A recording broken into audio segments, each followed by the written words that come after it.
Ons wil graag by die volgende 3 geleenthede, my liewe vriende, so 'n bietjie kyk na die groot opdrag. Nou, dis 'n opdrag wat Jesus gee ten opsigte van die uitdra van die evangelie. Maar wanneer jy na die verskillende weergawes daarvan kyk, is dit interessant dat daar verskillende dinge gesê word wat met hierdie opdrag gepaard sal gaan. En dit maak dat ons so 'n bietjie dieper moet kyk om dan die vraag te beantwoord, aan wie was hierdie opdrag regtig gegee? Nou ons weet, ons moet die evangelie verkondig, dit is boonbehalwe die groot opdrag, is dit elke kind van God se begeerte om ander mense ook te vertel van wat Jesus gedoen het. So aan die ander woorde, die groot opdrag gaan nie so seer net dat ek 'n opdrag het om die evangelie te verkondig nie, maar dat dit 'n natuurlike uitvloeisel sal wees. As kind van die Here, nadat Jesus jou siel uit genade gered het en jy sy kind geword het, dat jy sy saak sal wil propageer en ander mense ook bring by hierdie wonderlike ondervinding. Maar wanneer ons tradisioneel na die groot opdrag kyk in Jesus se laaste woorde aan sy disippels, dan dink ek is dit belangrik dat ons na die detail kyk en nie na die opdrag self nie. En hierdie vraag probeer antwoord, aan wie is hierdie opdrag regtig gegee? Inleidend die volgende. Die algemene kerkganger, sou jy hulle vra, of al gehoor het van hierdie begrip groot opdrag, sal baie duidelik ja sê, maar nie regtig weet wat dit is nie. Die groot opdrag is die basis teksvers van die kerk se algemene sendingaksie. So aan die ander woorde, baie kerke sal die opdrag weet omdat dit gekoppel word aan die uitdra van die evangelie van die sendingorganisasies, maar nie regtig weet wat dit beteken nie, en ook verkeerdelik sekere dinge daarby invoeg, soos byvoorbeeld dat jy mense moet doop, nadat hulle waterdoop, nadat hulle die evangelie van Jesus gehoor het. Matteus 28 vers 19 is die bekendste van die teksverse wat die groot opdrag aan kinders van God gee om die wêreld met die evangelie te gaan bereik.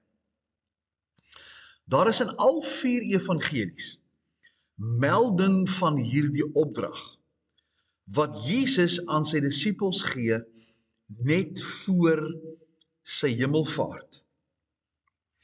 Dit word gesê dat dit die laaste woorde van Jesus was om sy boodskap aan die massas te bring.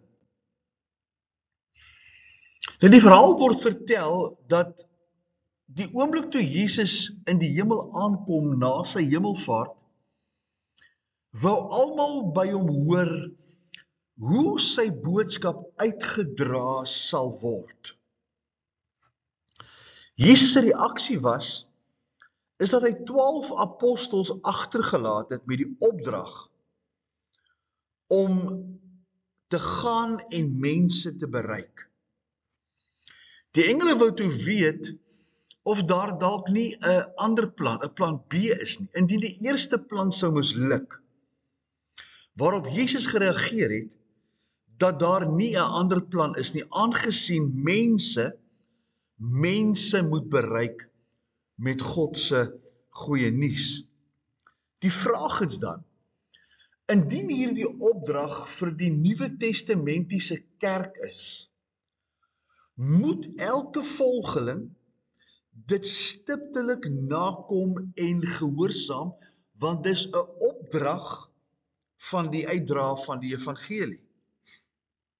Anders sou die kerk ongehoorsaam wees aan God se opdrag en sal elke verlore sondaar se bloed dan op kinders van God se hande wees.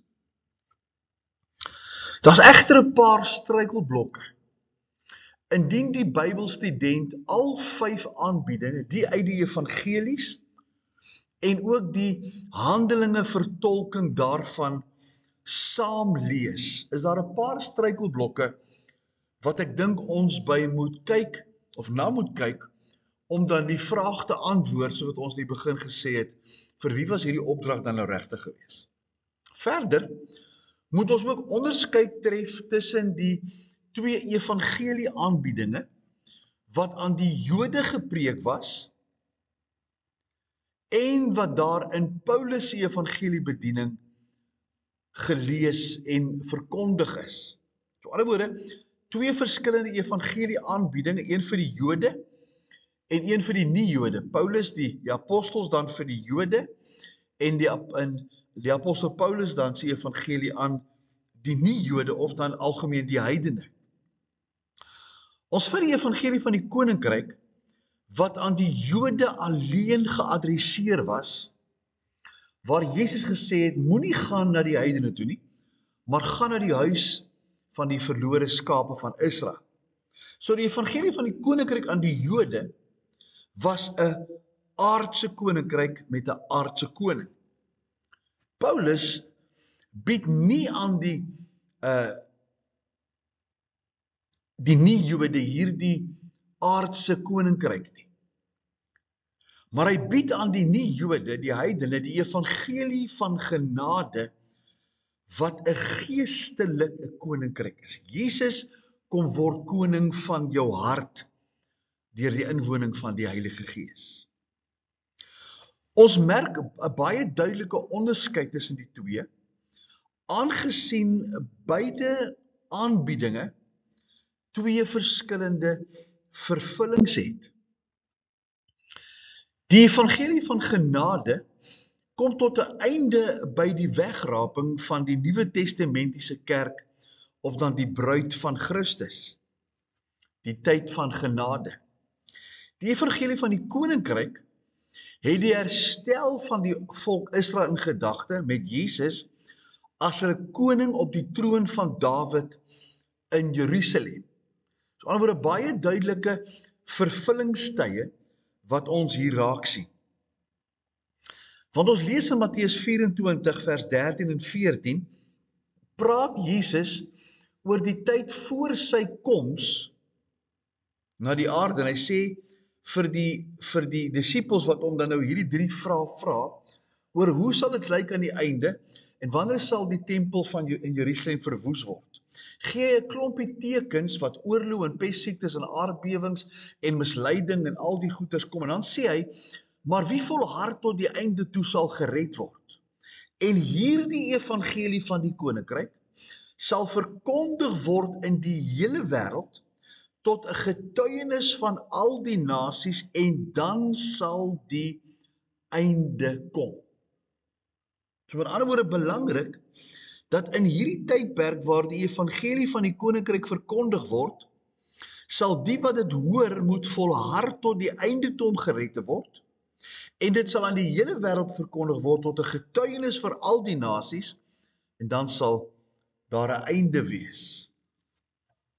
Hierdie teksvers vind sy hoogtepunt waar Jesus na die wegraping terugkeer na die volk Israel om 2 profesieë te vervul.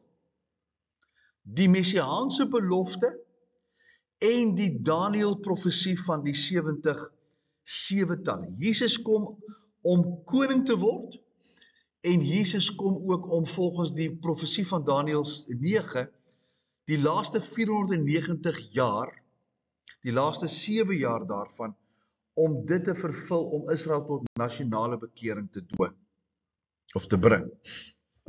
Alles van hierdie 2 tot voorbereiding vir die volk Israel, om hulle Messias gedurende die vrederyk te ontvang, met Jesus se tweede koms, wat dit in vervulling sou tree. Hierdie sluit dan die verwerping van Jesus as Messias in deur die Jode. Dit sluit die kerkdispensasie in, waar die evangelie deur Paulus aan die heidene of die nie-Jode verkondig is, as ook God se heropname van sy werk met die volk Israel ter voorbereiding van die koningskap en die koninkryk van die Messias. Aan die ander woorde, hierdie voorbereiding of hierdie opdrag wat gegee word, sluit dan in dat die Jode Jesus eers moes verwerp het, dat daar 'n tydperk van genade wees waar Paulus met die heidene sou deel, en dan die Daniël 9 se laaste deel van die 70-7-talle, waar God sy werk sal heropneem om Israel gedurende die verdrukking voor te berei vir die koms van Jesus en sy koningskap as Messias in Jerusalem. Ons sal later sien dat toe Jesus oor sy sterwe begin praat het, die disippels niks van sterwe geweet het nie en verstaan het nie. Jesus moes volgens hulle verwagting koning word en nie sterf nie.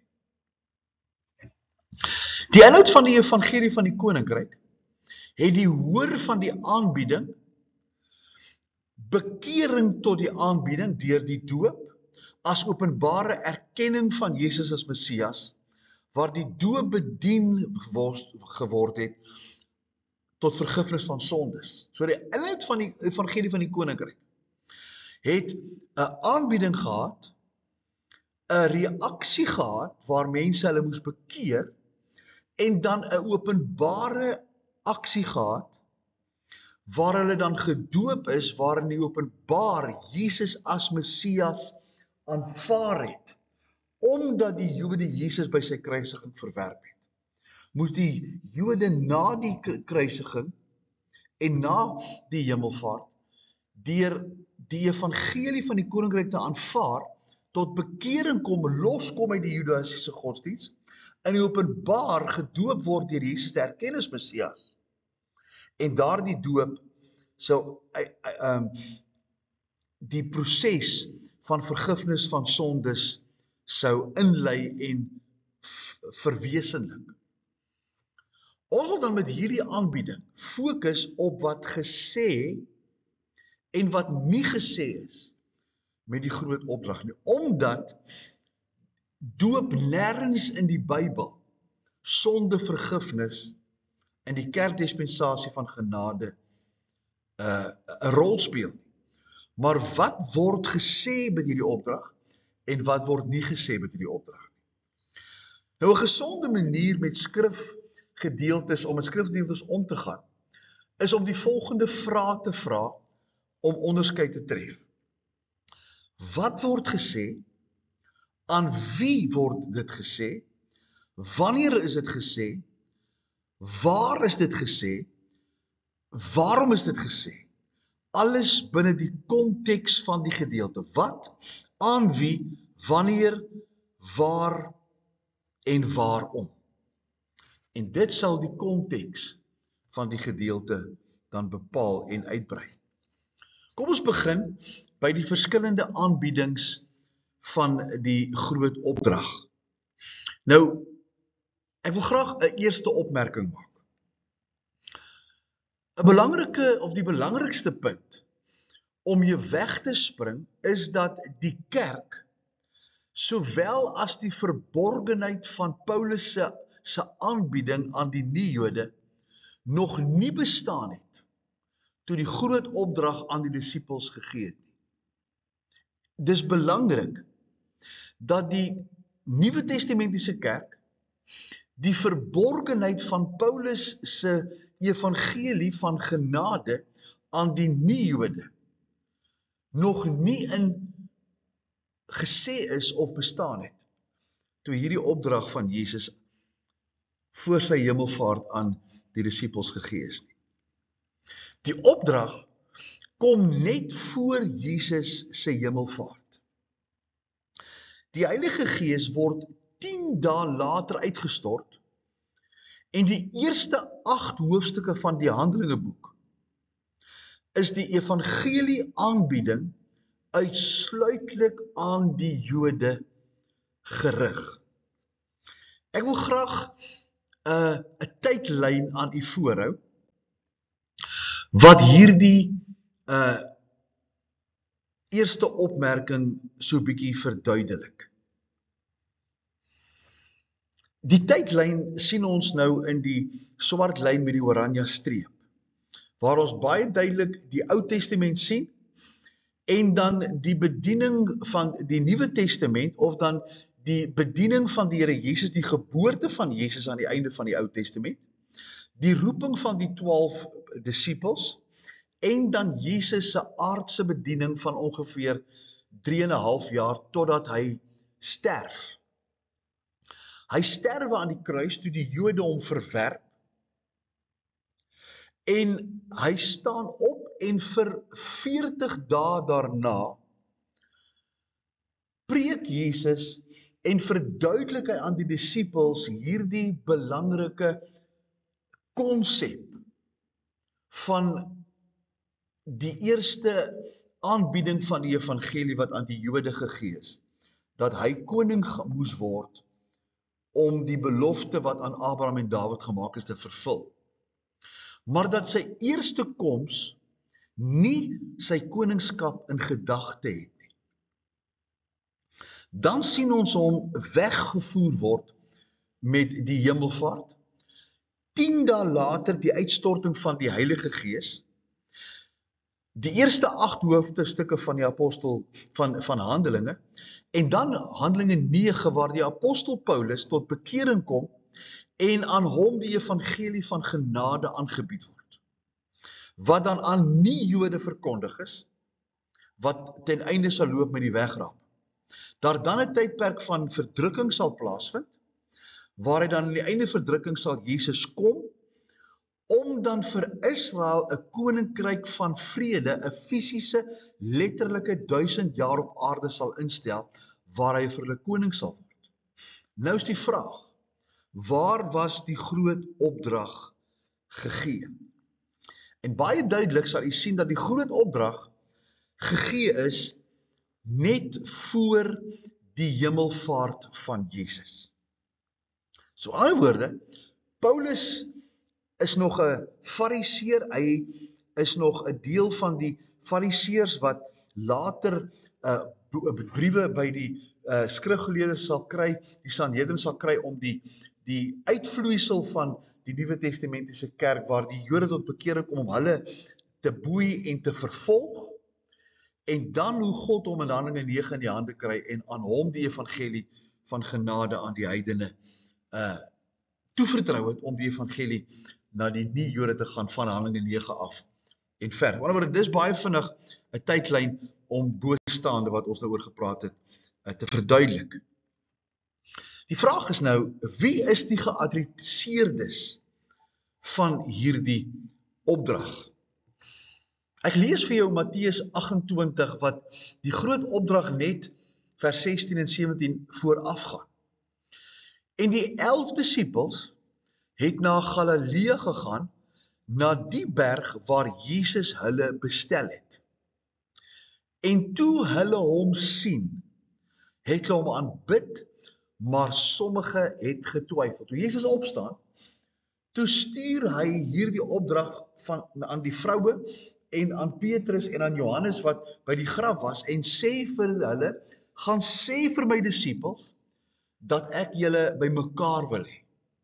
En hy sê vir hulle dat hulle by die Olyfberg by mekaar moet kom. En toe die disippels hom sien, sê vers 16, vers 17, het hulle hom aanbid, maar daar was sommige wat getwyfel het. Die eerste 11 gekose volgelinge van Jesus word algemeen as die apostels genoem, die 12 apostels of dan die 12 disippels. Hulle was die binnekring. Daar word ook later, na die 12 disippels gekies, of die 12 apostels, 70 ander disippels gekies.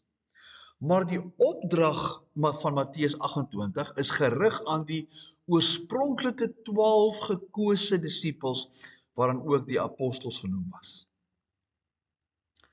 Nou die vraag is, wat was die agtergrond waarby hierdie 12 apostels gekies en aangestel was. Kom ons kyk na die inhoud.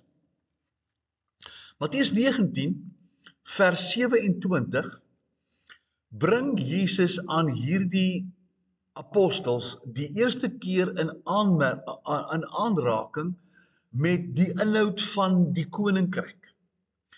Die hele Matteus boek handel oor die koninkryk van die hemele en gebruik Jesus dan ook 'n klompie gelykenisse wat die koninkryk van die hemele beskryf het. En Petrus vra vir die Here Jesus in Matteus 19 voor vers 27, wat gaan ons as beloning kry, ons as hierdie 11 gekosenes, wat nou die pad saam met jou geloop het?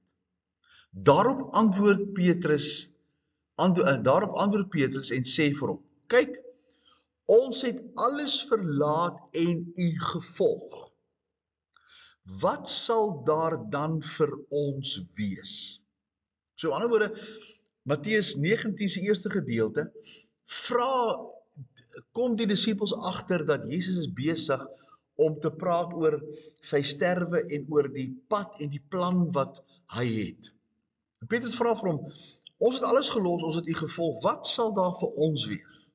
Jesus antwoord en sê vir hulle, voorwaar ek sê vir julle, dat julle, hierdie 12 gekose apostels en disippels, wat my gevolg het, in die wedergeboorte, wanneer die Seun van die mens op sy heerlike troon gaan sit, julle ook op 12 trone sal sit en die 12 stamme van Israel sal oordeel. So wanneer Jesus gekom het, sê Jesus, die beloning van hierdie 12 apostels sal wees, dat hy wanneer die Seun van die mens kom, en op sy troon gaan sit, wanneer hy oor Israel koning gaan wees, daar ook 12 trone sal wees, waarop hierdie 12 van die eerste gekose apostels sal sit en Israel saam met hom sal regeer. Die geleesde gedeelte toon hulle posisie in die komende koninkryk, wat nie aan die ander volgelinge van Jesus aangebied en beloof is nie. Kom ons kyk weer na die tydlyn. Jesus gee in Matteus 19 voor sy sterwe vir hulle hierdie ding wat hy vir hulle sê oor dat hulle saam met hom gaan regeer. Die groot opdrag word gegee nadat Jesus opgestaan het. Jesus is weg. Hy verkondig die evangelie. Hy is weg hemel toe, hy gaan berei 'n plek voor. Die Heilige Gees word uitgestort. Die Jode word gekonfronteer omdat hulle Jesus vermoor het. Petrus sê vir hulle, julle moet julle bekeer en julle moet julle doop in die naam van Jesus tot vergifnis van sondes, Handelinge 2. Hulle aanvaar Jesus as Messias. Hulle word gedoop. Daar word 3000 siele by die eerste volgelinge van Jesus deel van hierdie volgelinge van die Here Jesus deur die bediening van die apostels. Paulus kom tot bekering in Handelinge 9. Hy verkondig die evangelie aan die heidene. Die wegraping vind plaas, die kerkdispensasie, die bruid word weggevoer. Die verdrukking vind plaas waar die Jode dan wat nou Jesus nog nie aangeneem het, die gereed gemaak word vir die tweede koms. En dan gebeur dit wat in Handelinge in Matteus 19 deur Jesus aan die apostels beloof word, dat hulle saam met hom in die heerlikheid sal sit gedurende die koninkryk van vrede. So, aan die ander woorde, Matteus 19 se uitvloeisel is dat dit na die koms gaan wees, wanneer die Seun van die mens op sy heerlike troon gaan sit, dat 12 ander trone gaan wees, waarby die disippels, die 12 apostels gaan sit, en hulle Israel saam met Jesus sal regeer. So, aan die ander woorde, die Matteus 19 het te doen met regering gedurende Jesus se koningskap op die aarde, en die groot opdrag is dan nou gegee om die Jode gereed te maak vir die komende koms van Jesus en dan die vervulling van die belofte van die koninkryk. Nou Matteus 28 vers 18 brei uit op die voorloop van die gee van die opdrag. Jy sal onthou die disippels kom by Jesus by die Olyfberg, hulle aanbid hom sommige en sommige twyfel. Nou kom by vers 18 en dit brei uit op die voorloop van die gee van die opdrag. En Jesus het nader gekom en met hulle gespreek en gesê, aan my is gegee alle mag in die hemel en op aarde. So anderwoorde, hy sê vir die disippels, dat aan hom is alles gegee, om nou te kom doen dit wat in die Ou Testament beloof is, dat die Messias gaan koning word. Jesus besit die mag en die autoriteit oor alles en almal op aarde, en hy gee dus die opdrag dat die koninkryk uitgebrei moet word. Nou die koninkryk is wanneer hy sê terug gaan kom, doordat hy is op die aarde en hy sê vir hulle, julle moet hierdie koninkryk uitbrei, want ek gaan kom om die belofte te vervul om koning te wees. Hy het nie nou na sy kruisiging, het hy koningskap geneem nie. Hy sê vir hulle, die koninkryk moet uitgebrei word, sodat wanneer ek kom en ek op my heerlike troon kom sit, want het alreeds in Matteus 19 vir die Jode voorberei, dat hy gaan kom om op sy heerlike troon te sit en dat daar hulle saam met hom sal regeer. So, aan die ander woorde, hy die mag en hy gee die opdrag dat die koninkryk uitgebrei gaan word. Die koninkryk moet eers volgelinge hê voordat hy koning kan wees. Nou wat was die inhoud van die koninkryk? Markus 1 vers 14 en 15. En nadat Johannes oorgelewer was, nadat hy Jesus bekend gemaak het, toe hy Jesus gedoop het, het Jesus in Galilea gekom en die evangelie van die koninkryk van God verkondig en gesê, die tyd is vervul en die koninkryk van God het naby gekom, bekeer julle en glo die evangelie. Wat was die inhoud? Jesus is die koning. Hy is die Messias. Hy is die een wat aangeneem moet word, sodat hy per geleentheid vir hulle koning kan wees. Jesus se openbare bediening begin, volgens die Markus Evangelie, met die proklamering van die koninkryk. En direk daarna die verkiesing van die eerste boodskapdraers van die koninkryk. Jy sal sien as jy Markus lees, die volgende hoofstuk begin Jesus sy disippels kies. So, die openbare bediening van Jesus is die proklamering van 'n koninkryk en nou kies God sy boodskapdraers van die koninkryk. Jesus spreek die koninkryk van die koning in Jerusalem. Nou, interessant, is daar 'n gewaarwording wat ons kry ook in ander plekke in die skrif, rondom hierdie proklamering van die koningskap van Jesus in die koninkryk. In Markus 1 vers 15 sê hy, die tyd is vervul en die koninkryk van God het naby gekom, bekeer julle en glo die evangelie. Met ander woorde, die evangelie van die koninkryk is besig om in vervulling te tree. Wat sê dit? Die skrywer aan die Hebreërs bied 'n ander perspektief, maar ek wil net voordat ek by die perspektief van die Hebreërs skrywer kom, vir jou net inlig dat sou die Jode in totaliteit Jesus aanvaar het, wat nie sou gebeur het nie, want hy moes kom sterf het, sou die Jode hom aanvaar het, Jesus koning sou word op daai oomblik. Maar omdat die Jode hom nie sou aanvaar het nie, was dit in God se raadsplan ingeskryf dat hy moes sterwe, hulle verwerp die Messias, hy moet 'n deel vervul om hulle gereed te maak, maar die koninkryk van die genade moet ook aan die heidene gebring word. En daarom bied die Hebreërs skrywer 'n baie interessante perspektief. As hy sê in Hebreërs 2 vers 7, U het hom die mens weinig minder gemaak as die engele, met heerlikheid en eer het U hom gekroon, en hom oor die werke van u hande aangestel. Ek sê die mense, dit is die mens Jesus. Hy sê, u het hom weinig minder gemaak as die engele, deur as mens te word. Met heerlikheid het u hom gekroon en hom oor die werke van u hande aangestel. Alle dinge het u onder sy voete gestel, want in die onderwerping van alle dinge aan hom, het hy niks uitgesonder wat aan hom nie onderwerp is nie. Maar nou sien ons, nog nie dat alle dinge aan hom onderwerp is nie. Die skrywer sê, dat God het aan die Seun, toe hy mens geword het, die mag gegee, want Matteus 28 vers 18 sê, aan my is alle mag gegee, in die hemel en op die aarde. En hy sê, dat alles is onder sy voete gestel, maar op hierdie stadium sien ons nog nie alle dinge aan hom onderwerp nie.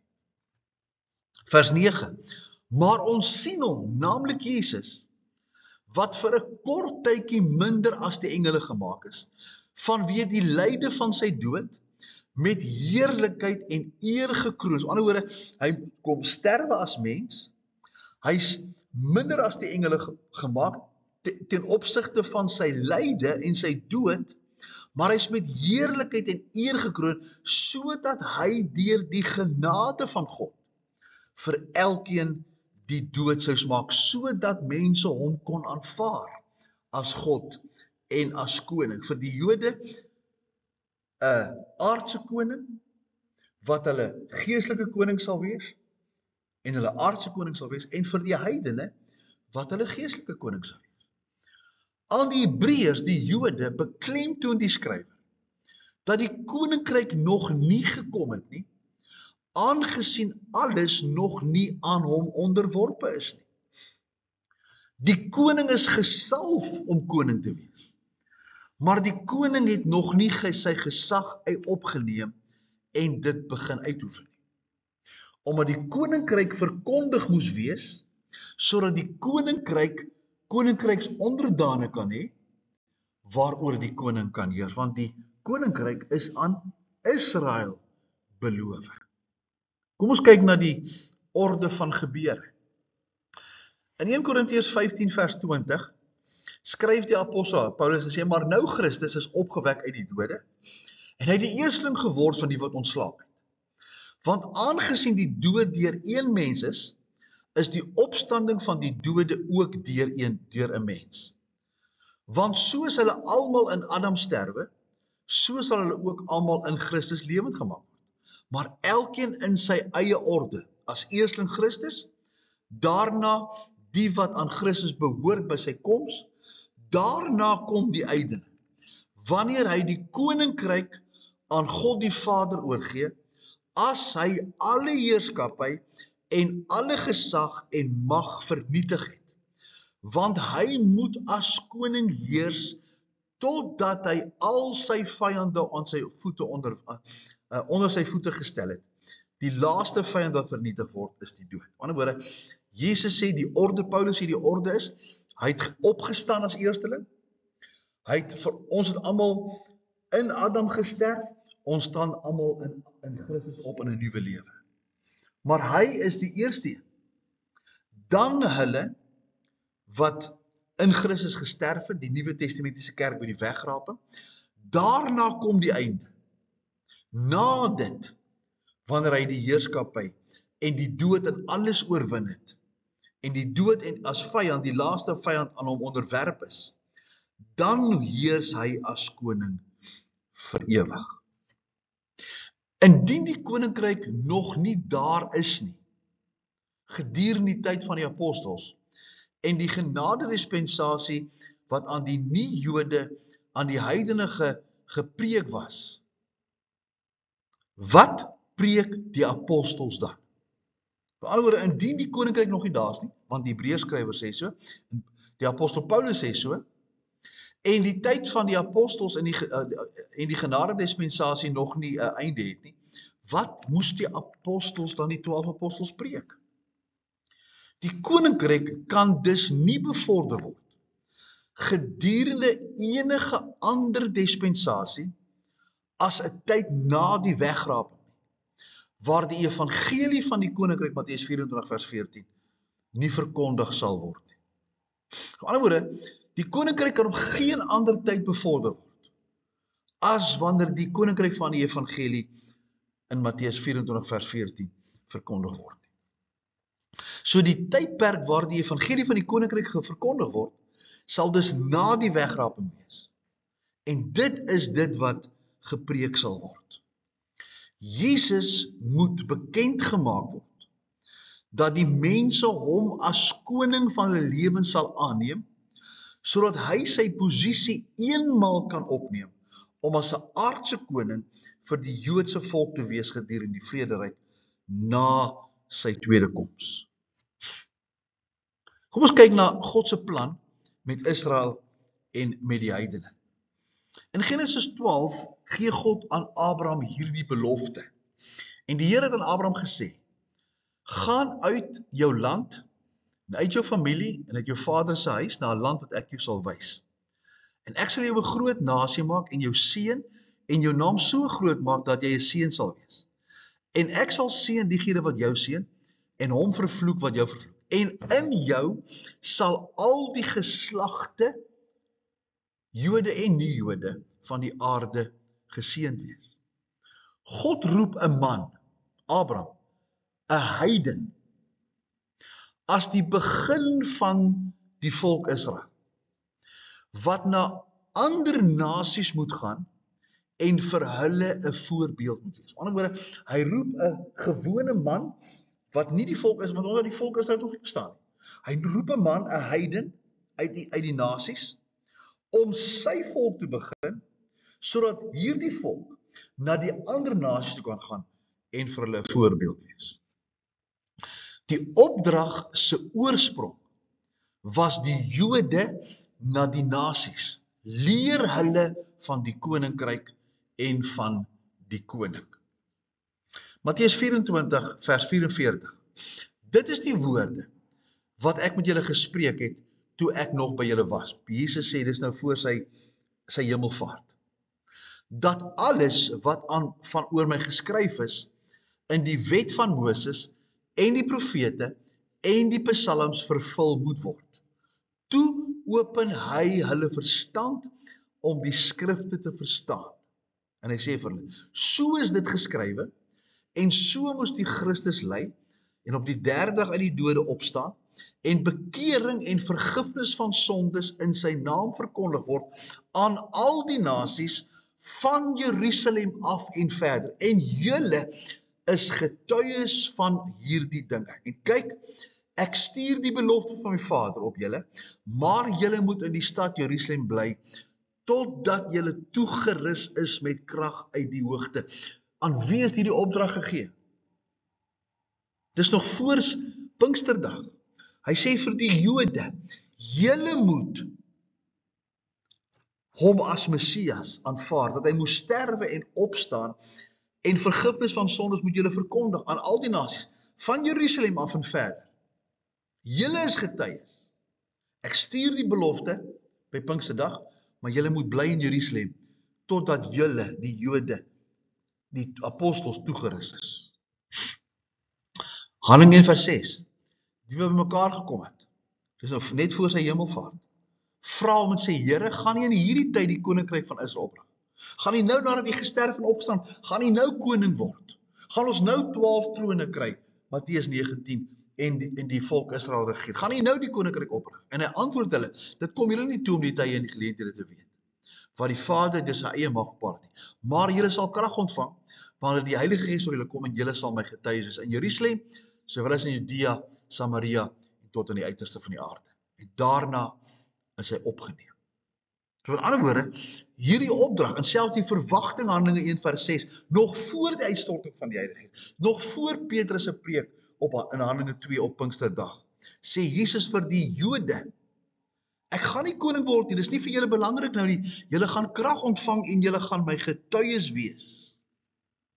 Romeine 11, ek vra dan, het hulle, Israel miskien gestruikel om te val? Het Israel dan die Jode, die Jesus verwerp, dat ek van hulle ontslaaf wil raak? Hy sê nee, stellig nie. Maar deur hulle val, het die saligheid tot die heidene gekom, om hulle, Israel, jaloers te maak. En as hulle val, die rykdom van die wêreld is, en hulle tekort, die rykdom van die heidene is, hoeveel te meer sal hulle volheid nie wees nie. Hoe groter gaan dit nie wees as ek vir hulle koning is nie.